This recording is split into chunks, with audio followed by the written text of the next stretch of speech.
Doutora, a senhora faz isso tudo que todo mundo falou, né? Fala com o paciente, e isso é muito bom de ouvir, né? Que você não perdeu a sua dignidade profissional, de cuidar do outro. Então, isso é gratificante para mim. E segundo, que além de estar com gente muito boa, de excelente qualidade, referência, você saber que está fazendo igual. Que os problemas que você tem, eles também têm, e que eles lidam da mesma maneira, que tem a humildade de dividir um quadro difícil, um paciente com um quadro clínico difícil. Então, isso deixa muito tranquilo aqui dentro de que você está no caminho certo. Então, esse era o meu depoimento. Eu acho que jamais um médico pode perder a dignidade e a humildade, senão você está perdido na sua vida toda. Tá? Então, eu quero agradecer. Muito obrigada.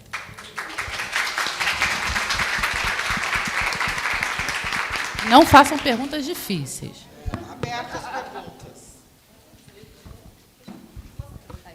Então, por isso, quero... pode, assim, isso que eu ia te dar uma sugestão, até claro que pode falar, mas aqui nós estamos diante de uma especialista que está fazendo a pós-graduação, o doutorado dela, sobre gestação, fertilidade, saúde da mulher. É uma então, está aberta para essas perguntas aqui. Primeiro, eu quero agradecer o convite, Marta. Muitos aqui falaram que já estavam aqui desde o primeiro FUPAD. Esse é o meu primeiro FUPAD. E eu estou completamente encantada com tudo que foi falado aqui. É muito bom a gente aprender com os pacientes, né? Eu estou completamente encantada. Quero agradecer você pelo convite. E a gente está aqui aberto para o que vocês quiserem saber. Obrigada, Marta. Vamos lá. Primeira pergunta que eu acho que pega principalmente o pessoal lá de Petrópolis, que a gente, quando sobe Petrópolis, todo ano, a de Rio, faz a interlocução com o pessoal lá de Petrópolis, lá com o doutor Francisco.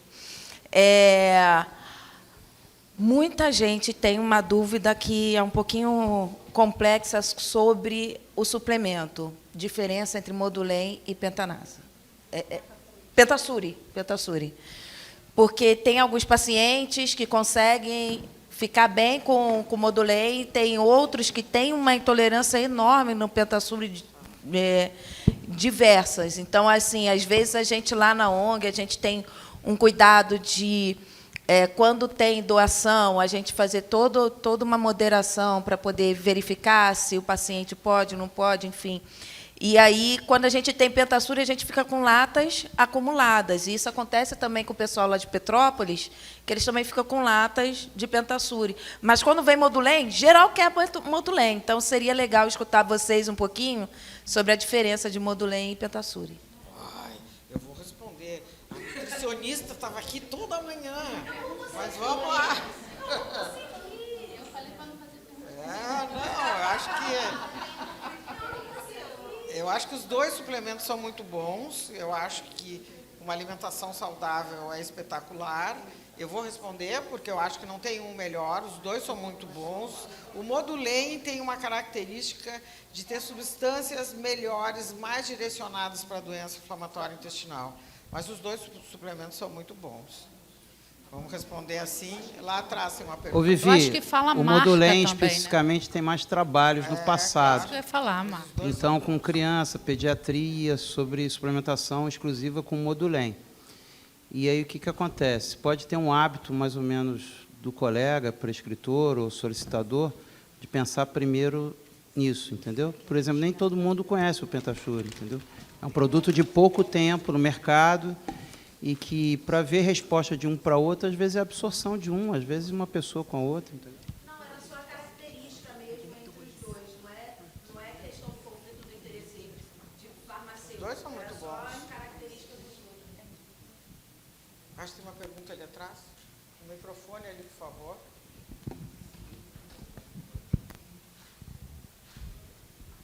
Boa tarde. Meu nome é Letícia, eu tenho a doença de Crohn há 20 anos.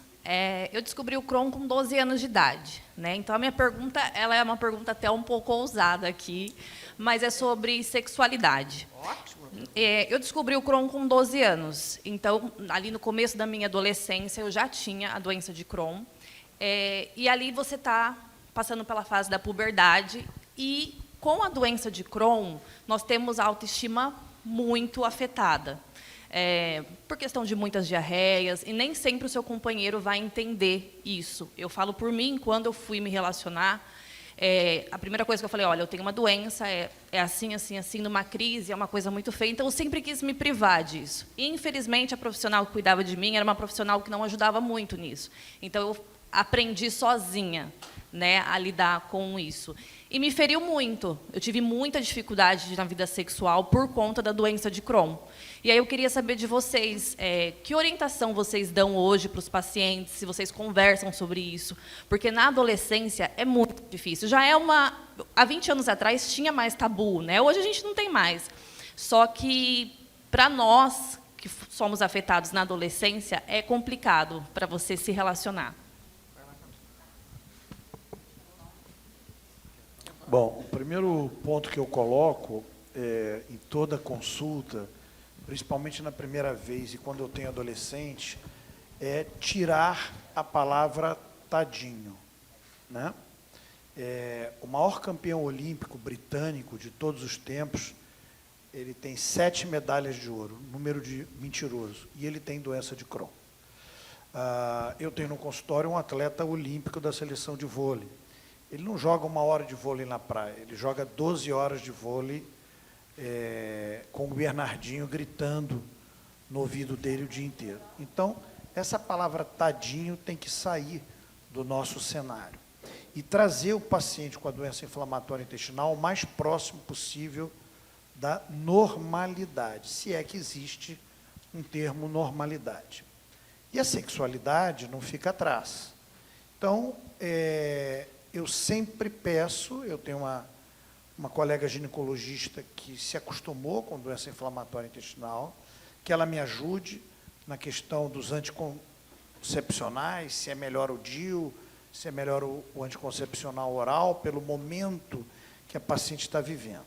E as orientações maiores ficam para o paciente com estoma ou com uma doença perianal. O doente que tem diarreia, claro que ele tem uma insegurança, se no ato sexual ele vai ter alguma perda, vai ter alguma cólica, vai ter alguma incontinência, mas quanto você mais traz para a normalidade colônica ou de Delgado, menos ele terá diarreia. Então, a grande questão da sexualidade, na minha opinião, vive em torno da questão do estoma e da questão da doença perianal. E, para isso, é fundamental que o parceiro esteja envolvido na consulta, né? Seja o parceiro homem, seja o parceiro mulher.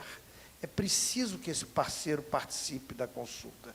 É preciso que ele entenda o que é a consulta. É preciso que ele entenda o que é a doença. É preciso que ele entenda o que é um estoma. É preciso que ele entenda qual é a segurança de um estoma. É preciso que ele entenda que existem inúmeros artifícios, desde o corpo absolutamente nu até um sanquine ou uma blusa no corpo que colhe e que uma bolsa não esteja visível, se é que isso impacta. Então, acho que a grande sacada que a gente tem que ter da sexualidade, claro que muitas vezes a gente fala com um adolescente que ainda não iniciou a sua sexualidade. E eu não acredito nesse tema numa condição provocativa. Eu não adianto o carro na frente dos bois. Quando chega o momento da sexualidade, eu então abordo o tema. Mas eu não consigo imaginar a sexualidade sem o parceiro. Claro que eu posso ter uma sexualidade individual, né? Posso ter o meu prazer sexual individualmente. Mas a sexualidade que eu acredito que você esteja conversando é a sexualidade do ato sexual, né? De dois corpos que se entrelaçam no ato sexual. E, para isso, se eu não envolver o parceiro, eu fracasso nessa busca e deixo um peso nas costas do paciente muito grande para explicar ao parceiro dele o que é. Então, eu sempre cobro a presença, num determinado momento, e principalmente quando eu ganho confiança daquele paciente, eu envolvo o paciente nessa consulta, o companheiro ou a companheira nessa consulta. E eu vou complementar que eu acho que a questão da sexualidade que você falou é você estar segura com você. Então, se você está segura com você, já entendeu e aceitou a doença, que isso é a parte mais difícil. Você falar para um adolescente que o cocô vai fazer cocô, mas a gente só faz cocô do que come. Então, eu tenho que comer bem para ter um cocô bonito. Eu tenho que entender a minha doença, eu tenho que aceitar, porque todo mundo fica diabético, fica hipertenso, tem gente que tem doença de Crohn. Então, depois disso, fica mais digerível. Então, é o que o Antônio Carlos falou, a sexualidade é a relação com o outro, mas você tem que se aceitar primeiro. A partir dali fica mais fácil. O que a gente tenta orientar? Ter seu cuidado, como você tem, como qualquer outra pessoa que não tenha doença de Crohn. Usar preservativo, usar o seu anticoncepcional. Aí, em alguns momentos, você vai usar corticoide, vai ter mais acne. A gente manda para o dermatologista. Ah, eu quero engravidar. Espera aí, vamos combinar um momento legal para você não estar em atividade ou ter uma doença controlada. Aí eu falo assim, eu vou participar desse negócio. Quando nascer, você bota a Márcia como nome, se for menina. Então, eu sempre brinco que eu estou envolvida nisso. Então, assim, mas eu não vou poder ter filho? Não, você vai poder ter filho. Mas a gente tem que escolher um momento bom, para ficar bom para todo mundo. Então, acho que a sexualidade, e isso demora um tempo de consulta, não é na primeira vez. Então, é como o Antônio Carlos falou, a gente tem que ter confiança, eu tenho que criar uma cumplicidade com o doente. E aí fica mais fácil. Só para eu complementar, mais cedo, na aula da Júlia, ela falou sobre uma frase que me chamou muita atenção, que foi: o acolhimento não cura a doença, o acolhimento cura a alma. E eu acho que isso é muito importante, seja na sexualidade ou em qualquer outro tema, principalmente no paciente adolescente, né? Acho que é super importante a gente acolher esse paciente, né? A gente tirar as dúvidas que eles têm e, em algumas situações, a gente até precisa ser proativo. Talvez o paciente, na fase adulta, ele já chegue e pergunta, mas aquele paciente adolescente, ele é mais tímido, então é importante a gente ser proativo e conversar, né, um pouco mais sobre esse assunto. Então, acho que acolher é fundamental, principalmente em todos os pacientes, claro, mas o paciente adolescente ele também precisa desse acolhimento. Bom, boa tarde, Marta. Primeiro, agradecer o convite, né? Estou bastante contente de estar nessa tarde aqui compartilhando com os colegas e com vocês. Só queria complementar rapidamente, né? Quando a colega fez essa pergunta, me lembrei de uma entrevista do Jô Soares. Eu não me lembro exatamente quem ele estava entrevistando, mas era um homem tetraplégico, né? E a pergunta foi sobre sexualidade, como é que ele se portava nessa situação. E a resposta, eu me lembro até hoje, que ele falou: de várias formas da gente dar e ter prazer. Então, mais do que o convencional, né, que a gente está acostumado, né, a falar e ouvir, né? Então, me lembrei desse dado, então, que existem outras formas, né, de prazer e não apenas essa sexualidade que a gente conhece, né? Outro ponto, né, dentro dessa tua pergunta, é trazer o psicólogo para a gente também, trazer o psicanalista para a gente também, né? Então, o psicólogo, eu acho que tem um papel fundamental em desmistificar algumas coisas, né? Nós todos temos um elemento dentro da nossa casa extremamente cruel. Qual é? Um negócio chamado espelho, né? Quando a gente se olha no espelho, eu aos 18, 20 anos achava horrível, aos 40 eu achava ótimo, agora aos 65 estou querendo virar o espelho do lado contrário, né? Então, é como você se adapta ao teu tempo, ao teu momento. Claro que a tua sexualidade aos 21 anos era muito menos segura do que agora aos 31.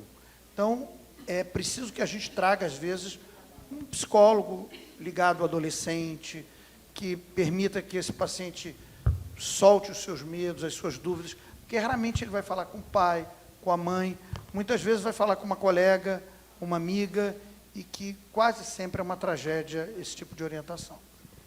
Assim, só para dar uma opinião, assim, consequência dessa questão que você tocou da sexualidade, eu vejo 3 pontos assim que podem atrapalhar a sexualidade e a gente tem que desmistificar. O paciente ostomizado, ele pode fazer sexo. Seja com sexo com segurança, sexo com delicadeza, com harmonia do casal, que seja, não vai ter ou transformar aquilo num medo que vai arrebentar, que vai sair por todos os lados. Então, do jeito que seja, com cuidado, né?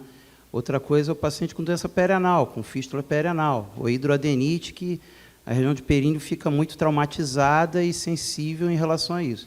Talvez a Rosane seja melhor para falar isso.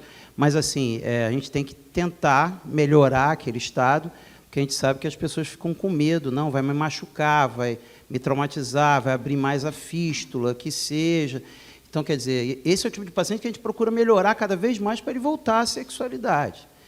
E o outro vocês não perguntaram, mas é uma coisa que tem muito no consultório, que é aquela questão da relação anal.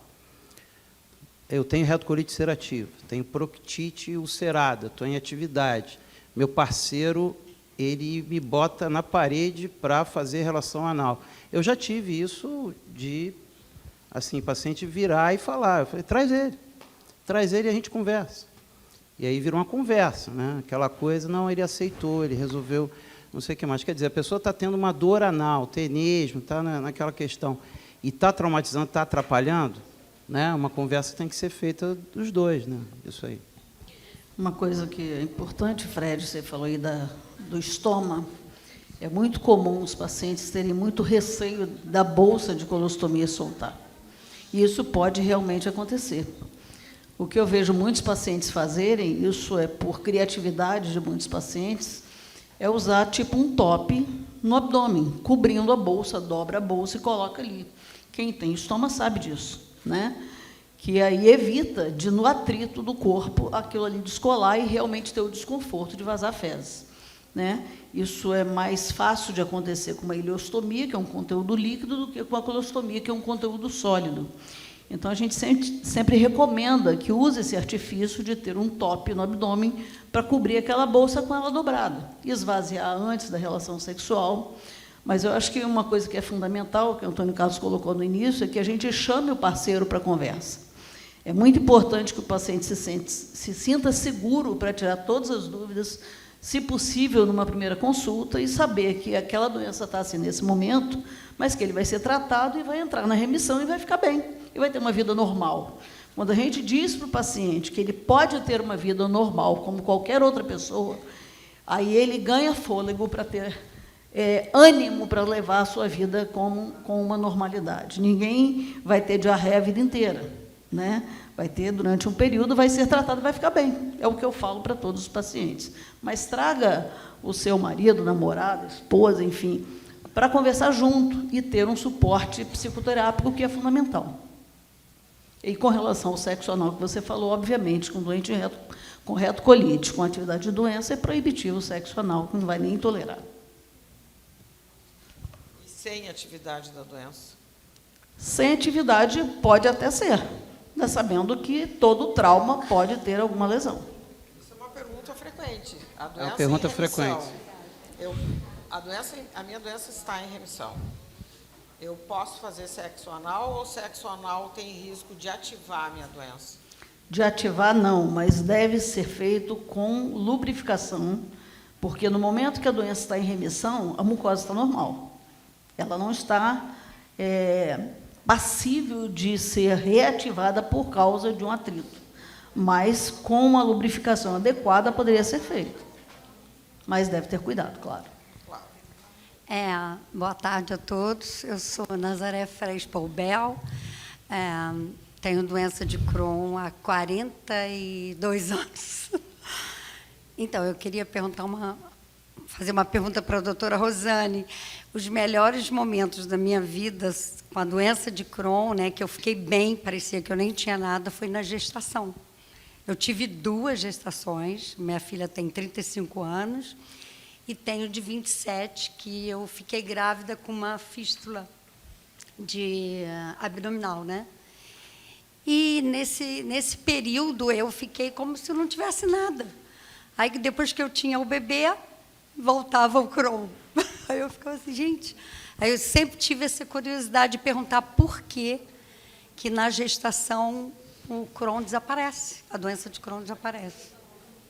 Nem sempre é assim, né? Na verdade, eu conheci a Nazaré quando eu comecei o ambulatório, né, em maio de 1998, foi uma das primeiras pacientes, né, com uma fístula colo-cutânea. Ela tinha um orifício no colo que se comunicava com a pele, grávida. E aquilo me incomodou demais. Eu falei, mas como é que você engravidou com isso? Por que não operou? Eu falei, então você vai deixar o bebê nascer, vai desmamar, quando desmamar a gente vai operar. Foi o que nós fizemos, né? E ela ficou muito bem durante a gravidez. Ela me perguntou isso hoje, uma dúvida que ela tem há tantos anos, né? Eu não sei se a gente tem muita resposta para isso, mas eu Eu sei que existe um fator de proteção na gravidez que é muito interessante. Primeiro que a gente recomenda que a paciente engravide com a doença em remissão. Isso quase que garante, a gente não pode garantir propriamente, mas propicia uma gravidez mais tranquila, que a doença se mantém em remissão. No caso da Nazaré, ela não tinha uma doença ativa, ela tinha uma complicação da doença, que era a fístula. A fístula estava ali.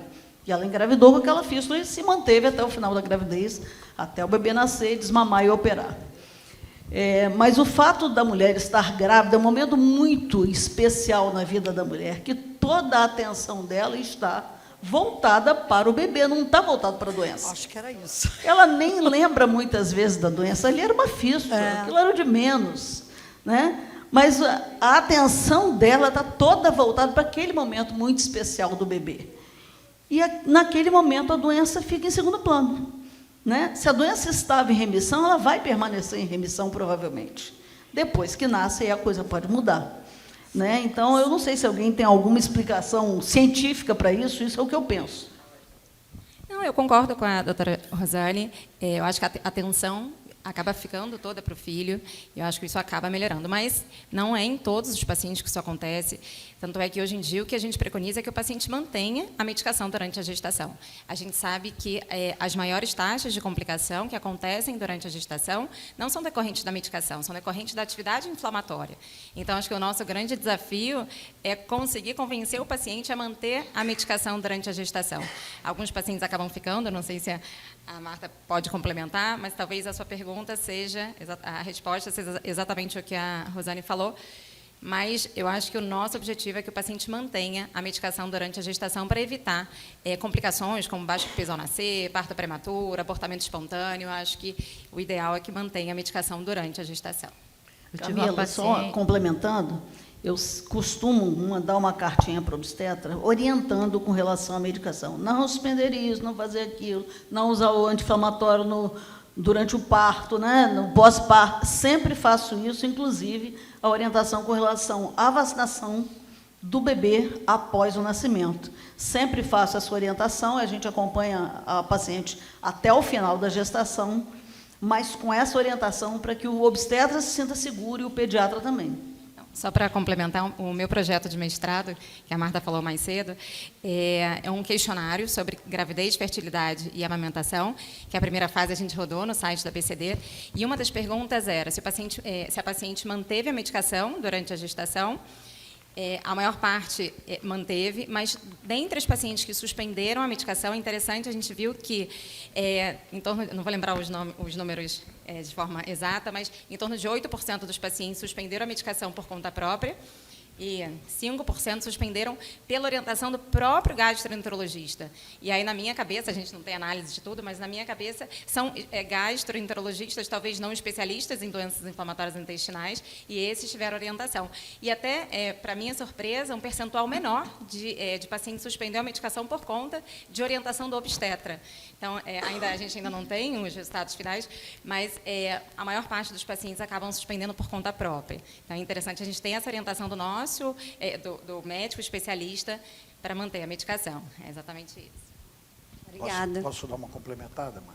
Existe uma médica americana, doutora Uma Medvedeva, que vale a pena vocês olharem os artigos, e ela tem alguns textos escritos para público leigo, né, para o público não técnico. Eu tive a oportunidade de conhecer o serviço dela, que é só de gravidez. Ela só faz gestação e doença inflamatória intestinal. Então, dando um passo atrás na tua pergunta, não existe na doença inflamatória intestinal nenhum hormônio que seja liberado durante a gravidez que piore a gestação. Algumas patologias, sim, né? A gente sabe que diabetes, melanoma, são doenças que, quando a mulher está grávida, elas podem ser estimuladas. Isso não ocorre na doença inflamatória intestinal. O que a gente sabe é que, normalmente, a paciente que entra na gestação em remissão passará toda a sua gestação, na grande maioria dos casos, em remissão. Quando ela entra em atividade, o contrário também se faz. Então, o ideal na conversa com a paciente que tem doença inflamatória intestinal, e aí, mais uma vez, entra a consulta do casal, parceiro, tem que estar envolvido nessa consulta, é que essa gesta seja programada, que ela seja feita num período em que a mulher esteja em remissão. Nem sempre isso é possível. As mulheres, às vezes, engravidam fora da programação. Meu filho mais novo estava completamente fora de programação, e 9 anos depois estava ele lá. Então, a gente sabe que acontece, né? Mas o ideal é que esteja em remissão. E lá no serviço, que eu conheci, que a Uma deixou claro, é que esse fator que a Rosane disse que é o mais comum. A mulher na gravidez, ela está tão ocupada com a sua gesta e com as programações que a gestação tem, que o Crohn ou a retocolite ulcerativa ficam num plano secundário, terciário, e às vezes ela esquece da doença. Mas o ideal é programar a gesta no momento que ela esteja bem. Ela estando em remissão, ela é igualzinha a qualquer outra mulher. E aí, Antônio, não programado, a paciente tem doença inflamatória intestinal e está usando seu tratamento, não tem atividade de doença, e é pega de surpresa a gesta. Já está com 8 semanas, tem o primeiro filho que é autista. Já tem um filho autista. O marido nunca veio na consulta, sempre ela sozinha. E ele resolve vir na consulta. Tranquilo demais o casal, a questão. Não, mas tudo bem, fulana. Vamos seguir agora a gestação e vamos te acompanhando. Te peço que você faça um pré-natal agora mensal, que é um pré-natal diferente. Você não tem fístula perianal, pode ser normal, né, ou cesárea, como você quiser. Mas, doutor, eu já tenho um filho autista e eu sofri muito na minha primeira gravidez, entendeu? Eu já tenho doença inflamatória intestinal, eu tenho dúvidas em relação a essa gestação e gostaria de interromper. Aí vem aquele silêncio de 10 segundos, né? 15, para você pensar o que você vai falar. E, olha, isso não é uma decisão minha, né? Isso não é uma decisão, não sei de você, não sei se de Deus, não sei, quem sou eu para julgar as coisas, né? E que, para ter esse interrompimento de gestação, precisaria de um relatório em relação ao judicial, essas coisas, para poder ter, porque ela não tinha critérios em relação a isso, ela queria entrar judicialmente, né? Eu falei que isso era um pouco complicado, né? Eu gostaria que ela falasse com a ginecologista, que é especialista disso, que esse embasamento seria melhor com a colega da especialidade. 2 semanas depois, ela volta na consulta. E aí eu fiquei surpreso, né? O que eu pensei? Realizou, fez uma curetagem, um aborto, não sei. Aconteceu, não, doutor. Eu e meu marido, a gente conversou e resolvemos ter o nosso segundo filho. Então, as coisas não são iguais, gente. Se não tivesse uma conversa, né, que seja, porque eu virei e falei, eu acho que vocês têm que conversar mais, vocês têm que não sei o que mais. Ela falou, eu conheço o senhor estava indo contra. Lógico que eu estava indo contra. Ela entendeu que eu estava indo contra, que eu não estava corroborando. E a legislação é clara, né? A legislação brasileira Vamos ser não mais inclui rápido, pessoal, porque nós doença estamos com inflamatória intestinal para interrupção de Respostas gesta, rápidas. o que seria um ato absurdamente Pois é. Então, a conversa foi fundamental. inadequado, né? Eu queria só voltar na questão do medicamento. Acho que a gente sabe que as diretrizes estão saindo agora com mais segurança de algumas drogas, mas não são todas 100% seguras. E acho que isso é uma coisa importante. E o outro dado é que eu acho tão delicado falar de droga e gravidez, porque 1% de todas as gravidezes pode levar a uma malformação. Se você estiver usando qualquer medicamento e vier uma malformação, né, como é que você vai dizer que não foi? É difícil você afirmar isso. Então, acho que tem que ser bem conversada a questão de medicamento, né, e gravidez. E foi o que o Antônio Carlos falou, acho que a mulher engravidando em remissão, que é o ideal. Quando ela engravida em remissão, ela leva a gravidez toda em remissão. Tive uma paciente agora recentemente que engravidou, ficou bem, e a progesterona, a gente sabe que prende, né? E ela, à medida que foi diminuindo a progesterona dela, pós-parto e tudo mais, ela volta a ter sintoma. Então, isso é um fator hormonal que deve ser considerado, né? Wanda, tu queria fazer uma pergunta? Obrigada. Não, na verdade, não é a pergunta, não. Eu só queria... porque agora já ficou para trás.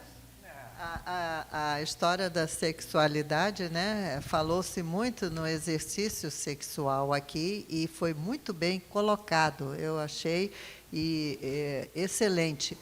Mas eu só queria complementar que sexualidade é diferente de intimidade.